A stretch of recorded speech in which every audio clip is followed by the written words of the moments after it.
the Philadelphia Eagles. So it came out that Jeffrey Lurie is all in on Jalen Hurts. I think the organization is going to try to build a team around Jalen Hurts and have them competing. So with that in mind, we are going to build this team around Jalen Hurts. So there is no taking quarterback at number 6. We're going to see what happens. So right now, the Philadelphia Eagles are over the cap by $17 million.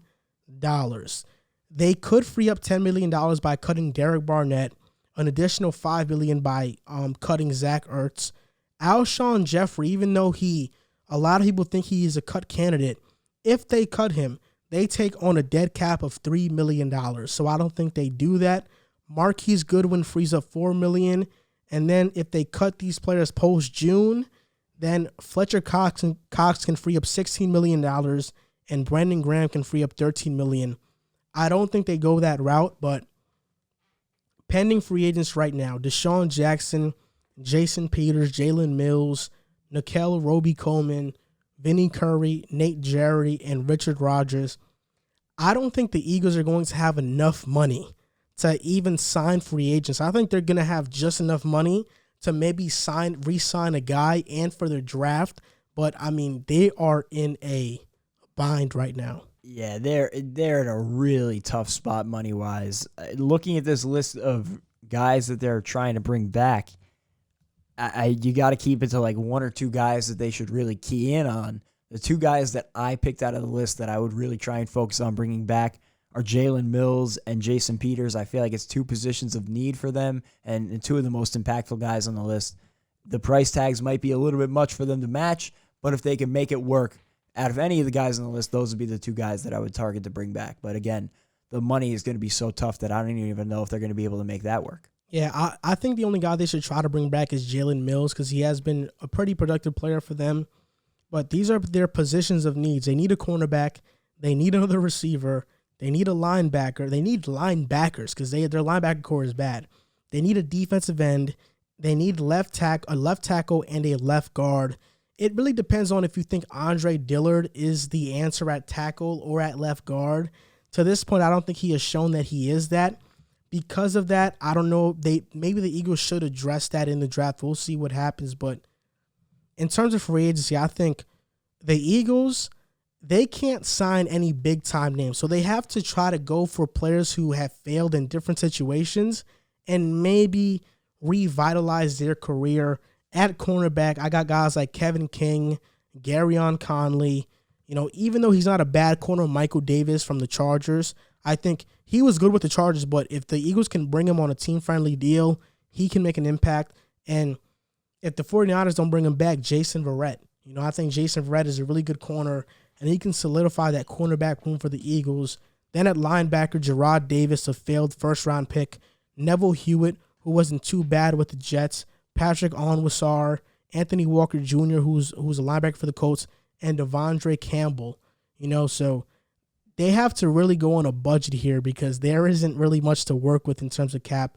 And at left guard, maybe they can bring in Brian Winters or Elijah Wilkinson from the Broncos, but it's going to be really tough for them to sign guys this offseason. Yeah, that's the thing with the money situation. Everywhere I was looking, I feel like I was just running into a brick wall because they have no cap. Obviously, it's such a deep class for the wide receivers, but the problem is they can't afford any of the big names. They're really going to have to build through the draft. You hit on a couple of the inexpensive options that they could target, but they're going to have to play really low-key in free agency, and I think the draft is going to be the bread and butter, not only this year. I don't expect them to compete next season, but the next 2 years, they really have to do a great job drafting, and that's where they're going to have to build up their talent because they just don't have the money to make any game-changing moves in free agency. So I have these three players that they can sign that I would sign if I were them. Garyon Conley, Gerard Davis, and Devondre Campbell. Two linebackers. I think Devondre Campbell is actually solid. He can cover. Gerard Davis is more of a project, and so is Garyon Conley. But I think, that's what they need. They need some talent in the building, however they can get it. And in the draft, this is a good thing. They have the 6th overall pick, but they also have 2 third-rounders and 3 fifth-rounders. So they have a lot of draft capital to work with. Maybe they can hit on these draft picks, but I think at the 6th overall pick, it's between 3 players. It's Jaylen Waddle, Devontae Smith, and Kyle Pitts, and that's it. For me, at 6, it's a no-brainer. I think it's Jamar Chase. I think, to me, I don't think he's there. You don't think he's going to get there? No. You think he'll be a Dolphin? Yeah. If he gets there, I think it's a no-brainer. I think it's Jamar Chase. If he doesn't, you listed the available weapons. Waddle will be up there. Smith will be up there. Pitts. It's got to be one of those weapons. You have to bring in someone for Jalen Hurts to throw to, and that was kind of part of the downfall of Carson Wentz, I would say. There was other issues, but it definitely didn't help the weapons that were put around him, and you're just going to leave Jalen Hurts out to dry if you don't bring somebody in. You're in a prime position at 6 overall to bring in a game-changing talent. There will be a couple of them on the board, and I think one of those 4 guys, they'll probably not all be there, but one of those 4 guys has got to be the pick. See, look, I think if Kyle Pitts is there, it's going to be really hard to pass up on him. Because Nick Sirianni, knowing him and what he did with Indianapolis, he likes to run a lot of mesh concepts. I think Devontae Smith fits that better than Jaylen Waddle.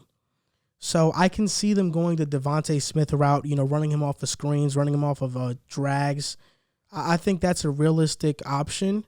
But for me, I just think they're going to go Jaylen Waddle if he's there. Yeah, I think they go Jaylen Waddle. And one of the other concerns about Waddle is coming back for that injury. What is he going to be? We saw him play in the college football playoff, and granted, I know he rushed it back and he shouldn't even have been out there, but he definitely did not look like the same guy. He didn't have that same explosiveness, and I still think he was recovering, but you got to question if he's ever going to have that same level of explosiveness back, and that's part of what made him so great when he was, putting up those crazy numbers at the start of the season.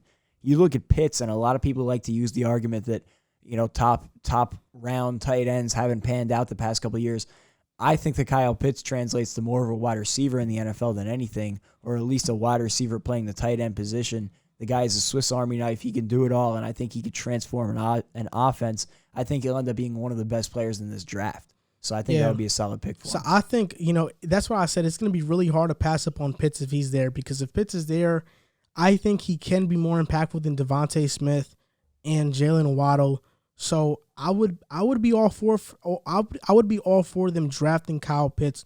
But then you got guys in the second round, like they can draft like Jabril Cox or Jamin Davis to get a linebacker. I think Jabril Cox fits their scheme better, so I think I would go with Jabril Cox. And at cornerback, maybe Greg Newsome II or Aaron Robinson. But this draft, they have to fill wide receiver, linebackers, cornerback, and maybe get a tackle, because this is a tackle-heavy draft class. So they can get a tackle in the 3rd, 4th round, or even one with their 5th round pick. So I think those are the most important positions to fill. Yeah, if they wanted to go tackle, I think they could go with somebody like Alex Leatherwood from Alabama in the 2nd round. He should be there at that pick.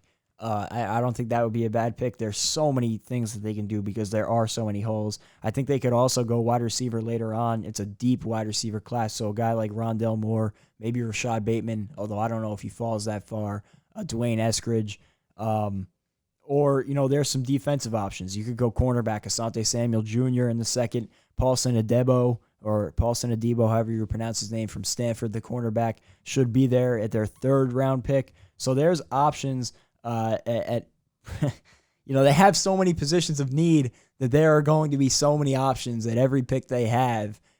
They really got to hit on these draft picks. And you mentioned Asante Samuel. He was a 3-time Pro Bowler with the Philadelphia Eagles. There you go. Runs in the blood. Getting Asante Samuel Jr., I think it would be a pretty good get. But overall, I think this is what I project their depth chart to be, at least offensively. Jalen Hurts, Miles Sanders, Jalen Reagor, Jaylen Waddle, Travis Fulgham or Alshon Jeffrey, Dallas Goedert.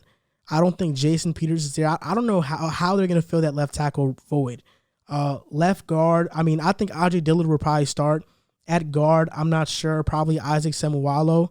At center, Jason Kelsey, then Brandon Brooks and Lane Johnson if they don't cut any of those guys. And, I think it's going to be a pretty long rebuild for the Eagles, at least 2 more seasons until we're really looking at them and saying they can compete, because Carson Wentz taking on that dead cap by trading him was a huge blow to this organization. It's just going to be really hard to build around Jalen Hurts, and who knows how Nick Sirianni is going to be as a coach. there are a lot of things working against the Philadelphia Eagles right now. Yeah, I would say 2 years is optimistic, and you got to feel bad for Nick Sirianni. Obviously, anytime you get a head coaching opportunity in the NFL, it's a great opportunity. You have to take it, but this is probably one of the worst situations in the NFL that you could have gone to when you take into consideration talent, cap space, all factors. This is going to be a really tough place to succeed for a good 3 to 4 years.